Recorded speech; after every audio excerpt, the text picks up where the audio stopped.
This is the power of recurring revenue and what you have to do to build the value.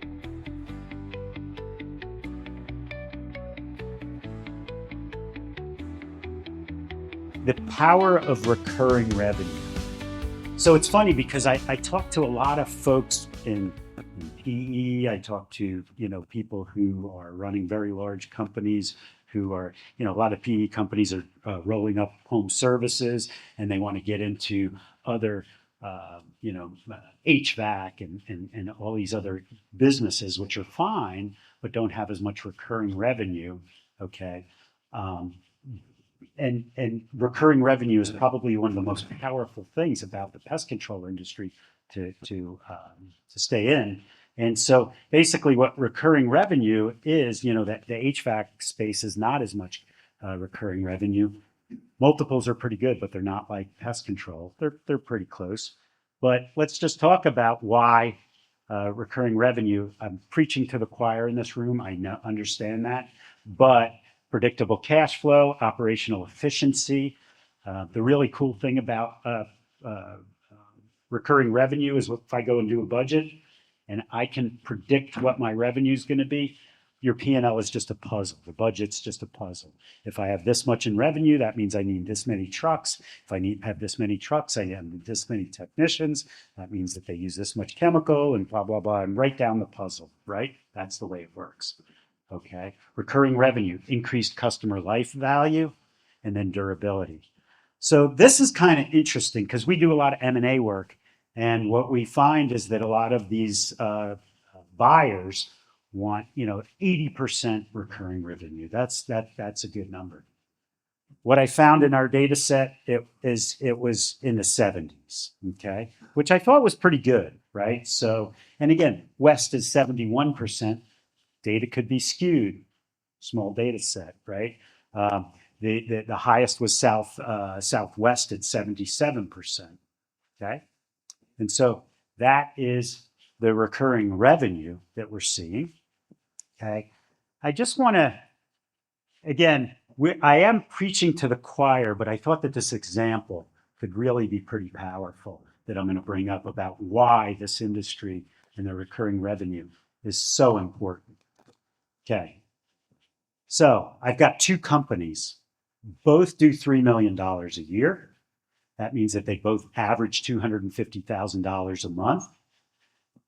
One of them is 80% recurring and the other is 50% recurring.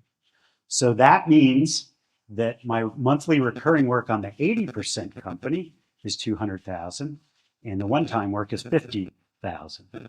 But on company two, it's 50-50, so it's $125,000 each, okay? Both have gross margins of 50%. Both have a net profit of 10%.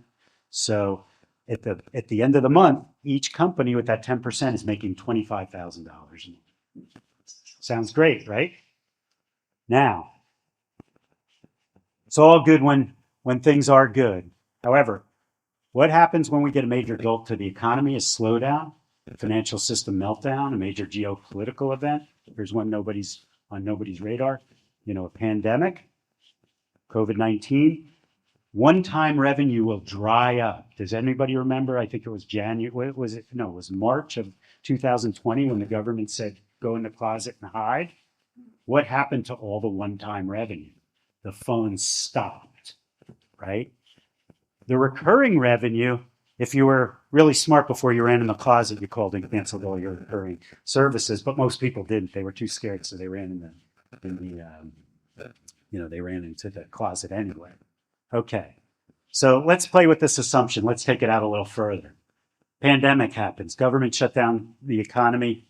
Pest control is deemed an essential service. Man, was that awesome, right?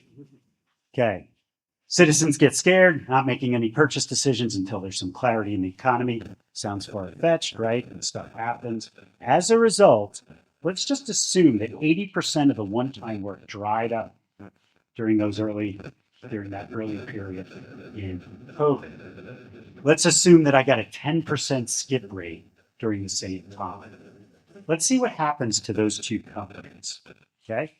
So what happens is that my 80% company that was doing $250 a month, we now have $190,000 of revenue, right?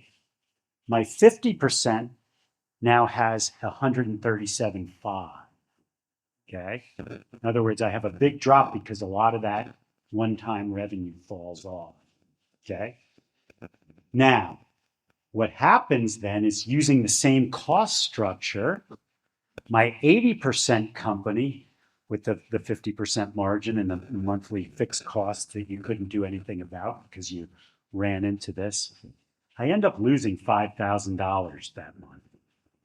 The 50% recurring revenue, I end up losing 31.5 or 31,250.